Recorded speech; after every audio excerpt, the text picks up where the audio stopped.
Now, as Israel continues to wage the war against Hamas and the threat of the multi-front war looms on, Israel's staunch ally, the United States, is worried.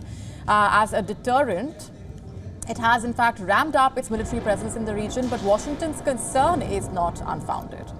Now, there are fears that other Iran-backed militant groups could join Hamas in the fight against Israel. And there is Hezbollah in Lebanon and the Houthis in Yemen.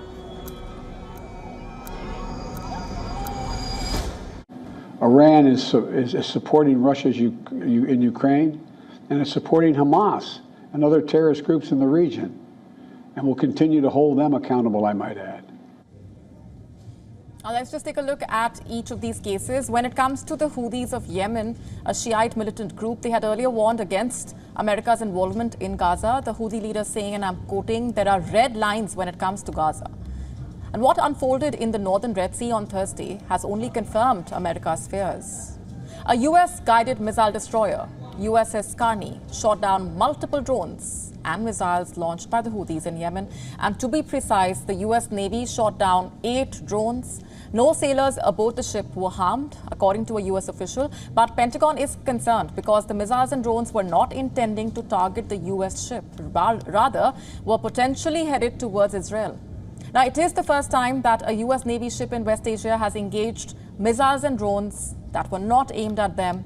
The USS Carney is part of the USS Gerald R. Ford carrier strike group, and it will now soon be joined by USS Dwight D. Eisenhower carrier strike group.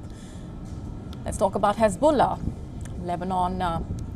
In fact, Iran-backed Hezbollah has been exchanging fire with Israeli Defense Forces. An Israeli airstrike on Friday targeted 3 Hezbollah militants near the border.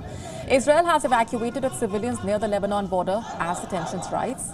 And as fears of the multi-front opening for Israel grow, the United States has been sending weapons to Israel, and this includes 2 Iron Dome missile defense systems it had previously purchased, a number of artillery ammunition and other categories of critical equipment also being flown over to Israel in the following days.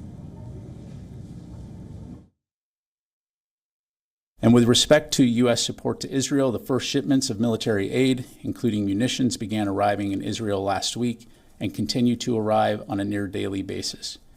This assistance is comprised of capabilities requested by Israel to include precision-guided munitions, such as joint direct attack munitions, small diameter bombs, 155 millimeter artillery ammunition, and other categories of critical equipment. And in addition to this, U.S. forces also shot down 3 drones near its bases in western and northern Iraq.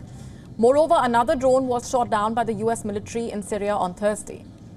The risk to U.S. forces and U.S. interests in the region has increased. There have been protests against the U.S. in several Arab countries. Anti-U.S. sentiment has especially intensified after the Gaza hospital blast, when President Joe Biden backed Israel's allegations against Islamic Jihad.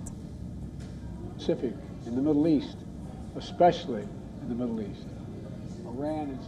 WION now available in your country. Download the app now. Get all the updates on the move.